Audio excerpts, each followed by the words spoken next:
I am Vinod sir from Assam public school Uttaripur Shambhuganj Jaunpur. बच्चों आज हम क्लास 10th का फिजिक्स के अंतर्गत लाइट चैप्टर से जो कि भी चल रहा है उसमें फोकस दूरी, गोली दर्पण की फोकस दूरी और वक्रता त्रिज्या में संबंध स्थापित करेंगे। गोली दर्पण की फोकस दूरी F और वक्रता त्रिज्या R में संबंध स्थापित करेंगे। इसके लिए देखिए एक अवतल दर्पण है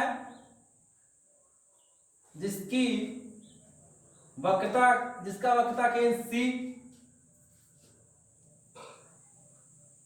और ध्रुव P है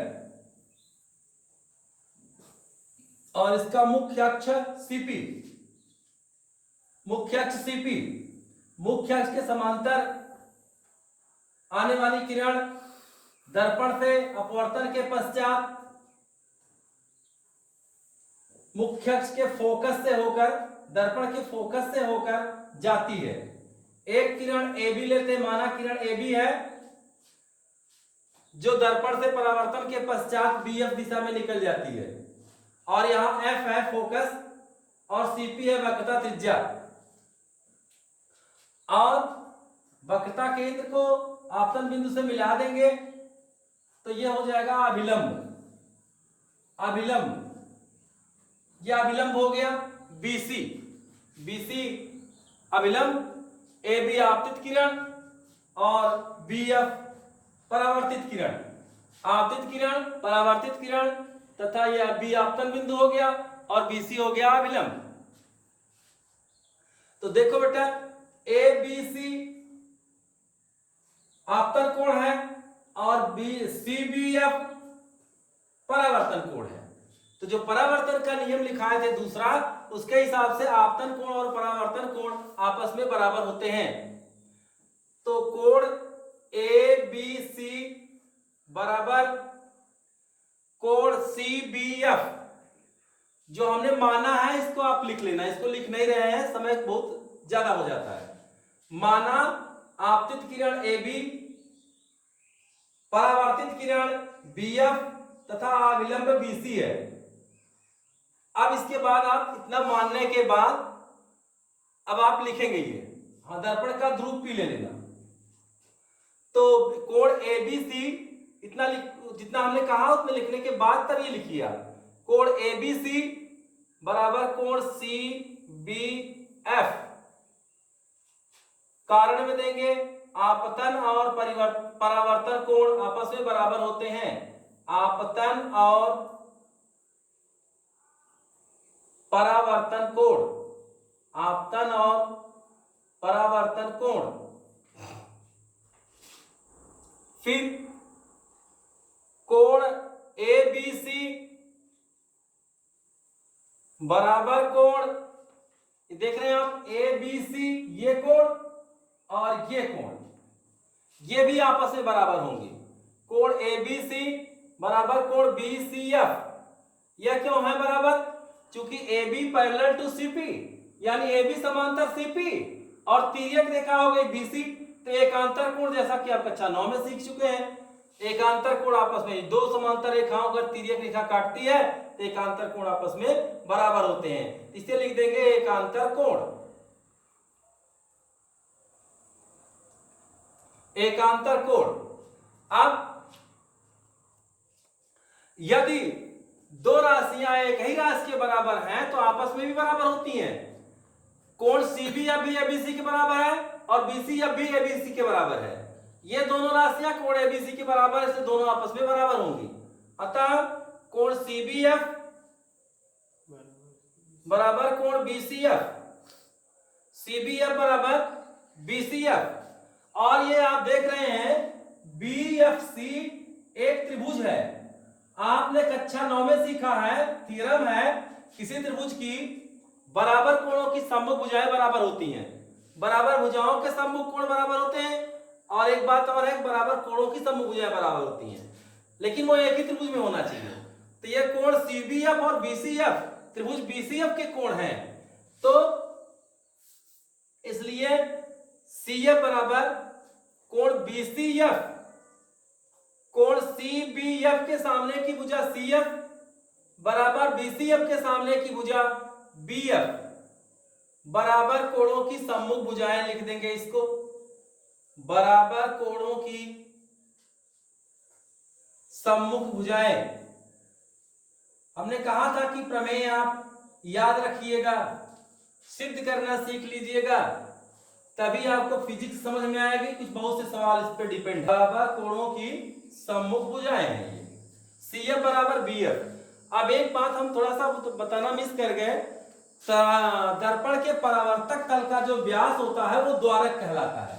जैसे एक दर्पण है, ये गोली दर्पण, अब अगर इसका नाम हम M रखें, इसका N रखें, तो इसका जो परावर्तक तल है ये, इसका जो व्यास होगा ये MN, यही द्वारक कहलाएगा। अगर हम दर्पण का द्वारक छोटा लें तो BP के निकट आता जाएगा। जैसे अगर हम दर्पण का द्वारक यहां तक लेते हैं, ये मुख्य अक्ष हो गया P और ये किरण आपतित हो गई AB। अब अगर हम द्वारक को और छोटा कर दें, यहां तक लें, तो BP के निकट आता जा रहा है, BP के निकट आता जा रहा है। तो एक ऐसी स्थिति आएगी कि जो BF होगा वो FP के बराबर हो जाएगा, जो BF होगा वो FP के बराबर हो जाएगा। यही चीज समझने की है, तभी आप वस्तु की दूरी, प्रतिबिंब की दूरी और फोकस दूरी में भी संबंध स्थापित कर पाएंगे। तो अगर हम दर्पण का द्वारक छोटा करते जाए कि बिंदु B P के निकट हो जाए, तो BF बराबर FP हो जाएगा। यदि दर्पण का द्वारक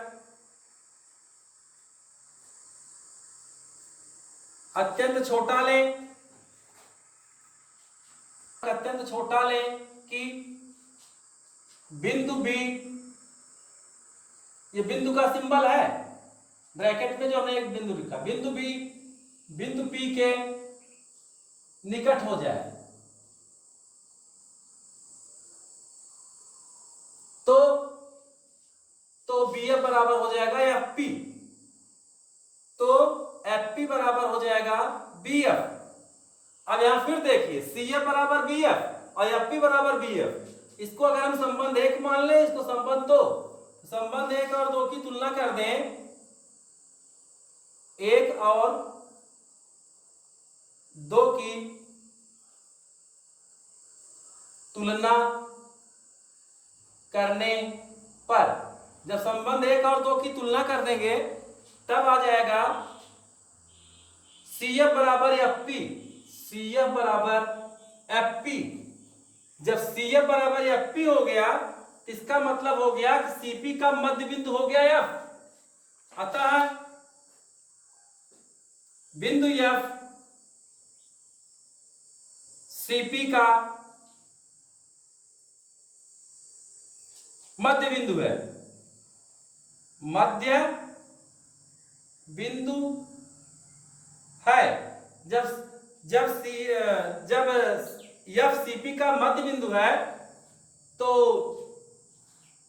CP बराबर हो जाएगा 2FP, या FP बराबर हो जाएगा CP बटे 2, यानी FP पूरे CP का आधा हो जाएगा। CP का मध्य बिंदु F है तो FP CP का दुगुना हो जाएगा। FP हमने क्यों लिया, CP भी CF भी CP का दुगुना होगा, लेकिन CF मेरे किसी काम का नहीं है और FP है फोकस दूरी को प्रदर्शित करता है, फोकस से ध्रुव तक की दूरी, फोकस दूरी। तो ये फोकस दूरी हो गई और CP हो गई वक्रता त्रिज्या, इसलिए हमने FP और CP लिया, यानी FP बराबर CP बटे 2, या इसको कहेंगे F बराबर R/2, यानी फोकस दूरी वक्रता त्रिज्या की आधी होती है। गोली दर्पण की फोकस दूरी उसकी वक्रता त्रिज्या की आधी होती है। तो ये हो गया संबंध, इसको आप सिद्ध करना सीख लें, क्योंकि जब कॉलेज खुलेगा तो हम आपको ब्लैक बोर्ड पे बुलाएंगे एक एक करके और इसको प्रूव कराएंगे, तो पता चलेगा कि आपने गर्मी की छुट्टी में क्या किया। आपने पिक्चर देखा या आपने वीडियोस देखे जो कॉलेज से सेंड किए जा रहे हैं, या घूमे हैं, या आप मस्ती किए हैं, तो पढ़िए भी, खेलिए भी और कोरोना से सुरक्षित भी रहिए। अब आगे हम बात करेंगे गोली दर्पणों से प्रतिबिंब का बनना। गोली दर्पण से प्रतिबिंब का बनना, जैसा हमने आपको बताया था कि किस स्थिति में आभासी बनेगा, किस स्थिति में वास्तविक प्रतिबिंब बनेंगे, इसको अभी आप देख लेंगे। अब प्रतिबिंब का बनना गोली दर्पण से लिए आपको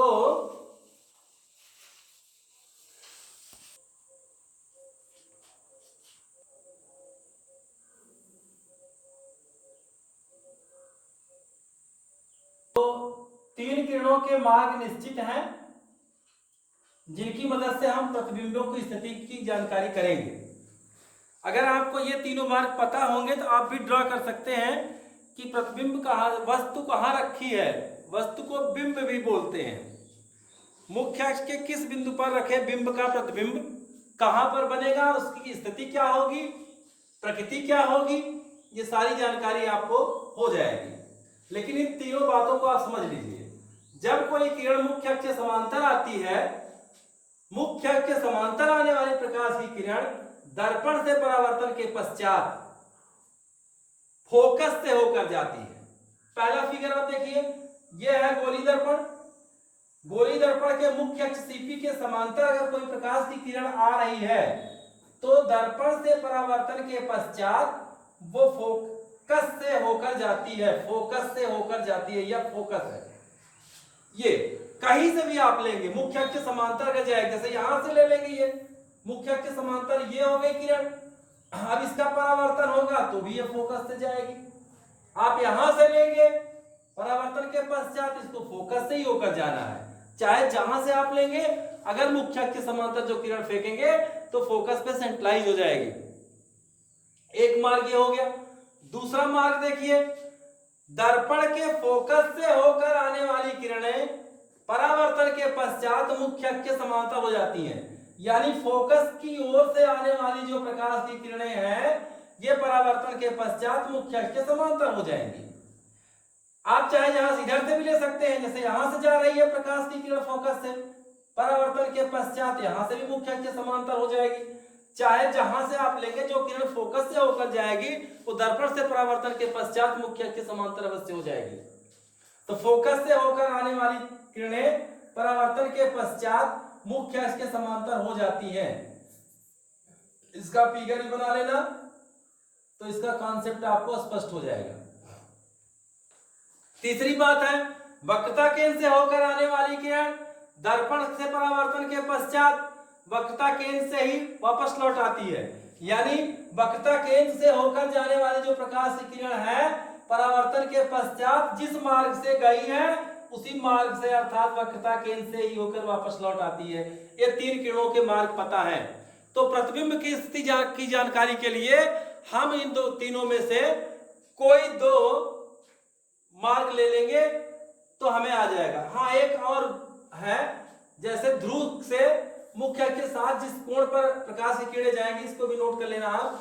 चौथी बात है ये, चौथी बात यहां समझ लीजिए। ध्रुव पर आपतित किरण मुख्य अक्ष के साथ जितना कोण बनाती है, ये उसी कोण से ये किरण परावर्तित भी हो जाती है। यानी आपतन कोण और परावर्तन कोण आपस में बराबर होते हैं। जिस कोण से आपतित होती है उसी कोण से परावर्तित भी हो जाती है। तो ये इन्हीं 4 नियमों का हम प्रतिबिंब बनाने में उपयोग करेंगे। अब इनमें से कोई 2 मार्ग सेलेक्ट कर लेंगे।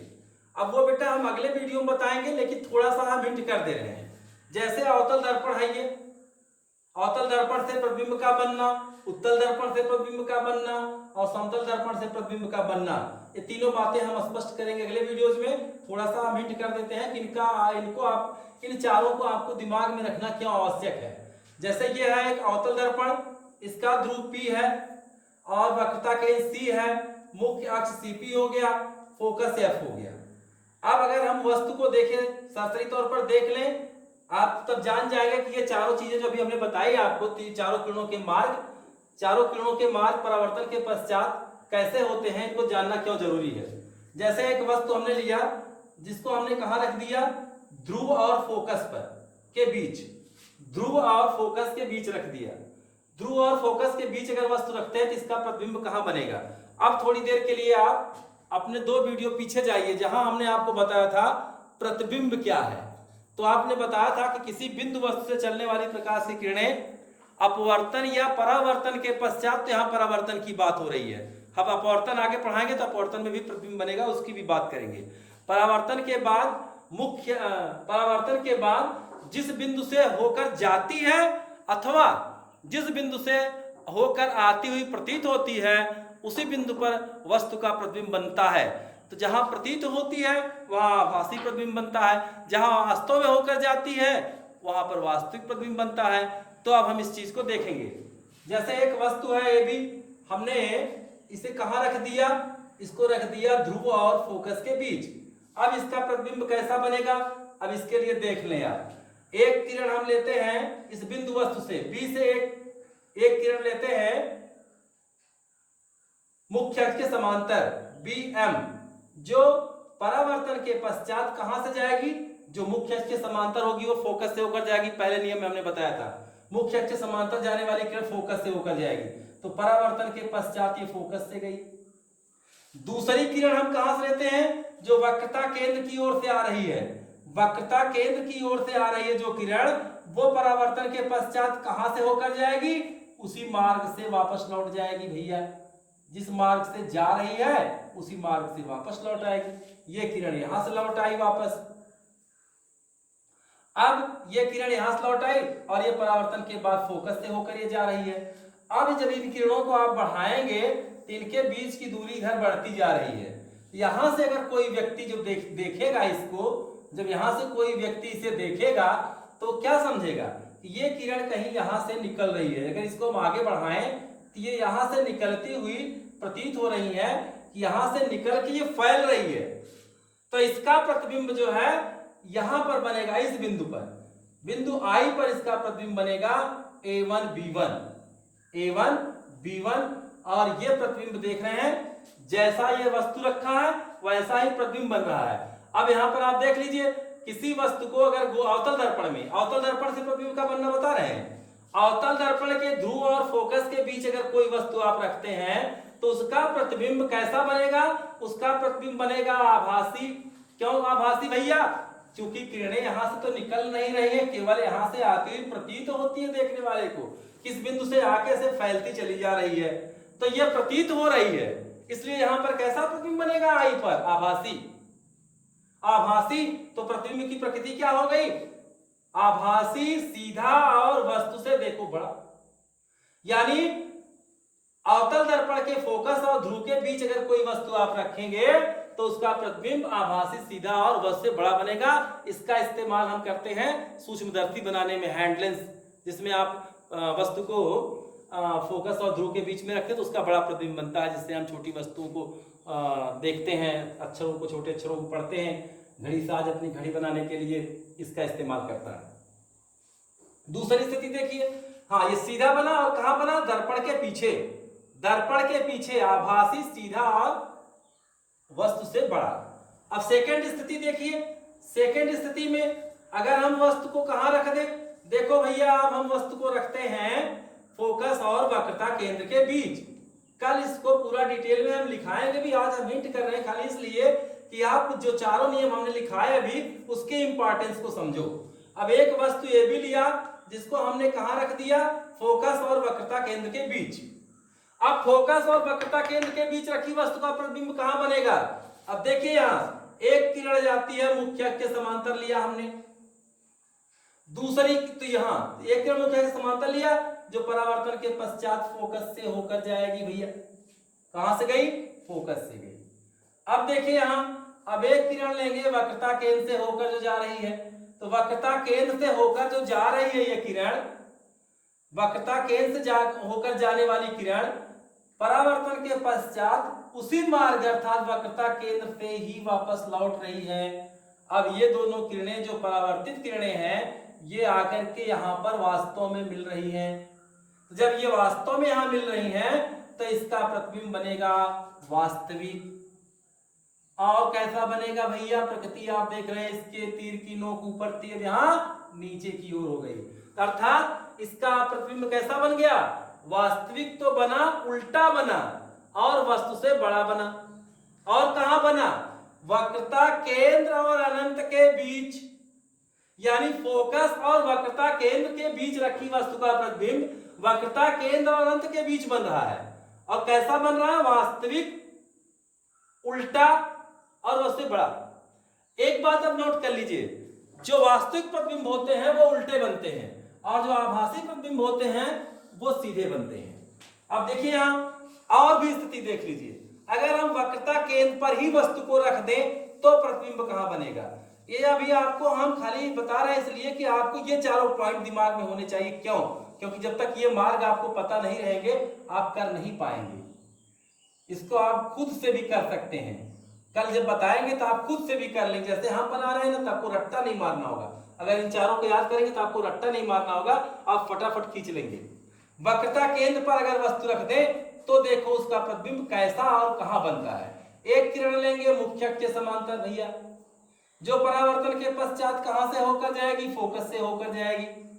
दूसरी किरण आप वक्रता केंद्र से तो ले ही नहीं सकते हैं, वक्रता केंद्र से नहीं ले सकते।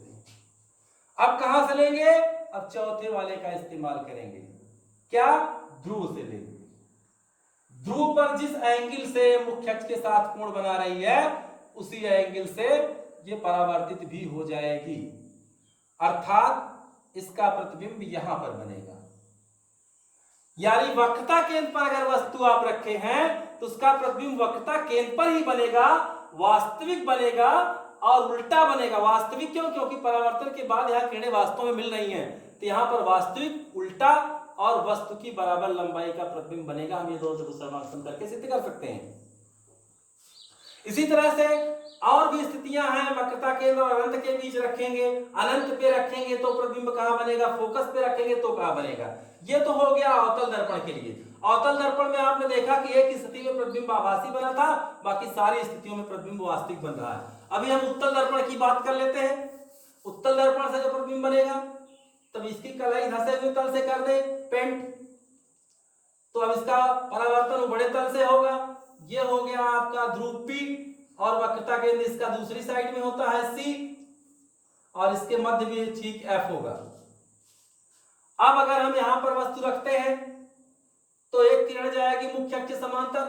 मुख्य अक्ष के समांतर जो किरण जाएगी वो परावर्तन के पश्चात ऐसा प्रतीत होगा कि वो फोकस की ओर से आ रही है। परावर्तन के पश्चात फोकस की ओर से आती हुई प्रतीत होगी। ध्यान दें यहां पर अवतल दर्पण में, उत्तल दर्पण में, उत्तल दर्पण के सामने रखी वस्तु का प्रतिबिंब कैसा बनेगा अभी आप देख लें।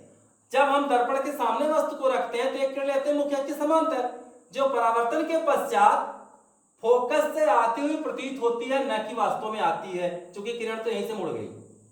दूसरी किरण जो वक्रता केंद्र की ओर से आने वाली, वक्रता केंद्र की ओर जाने वाली किरण जो है, वक्रता केंद्र की ओर से आने वाली किरण परावर्तन के पश्चात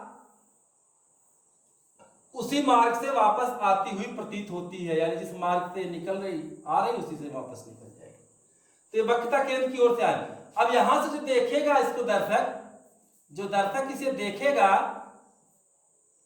वो तो समझेगा कि ये किरण यहां से निकल रही, यहां से, जबकि यहां पर वास्तव में नहीं मिल रही, किरण तो यहीं से लौट गई। ये यहां पर आभास हो रहा है कि ये किरणें यहीं से निकल के फैल रही हैं, तो इसका प्रतिबिंब यहीं पर बनेगा, आभासी बनेगा, सीधा बनेगा और वस्तु से छोटा बनेगा। अब एक चीज आप देख लो, चाहे जहां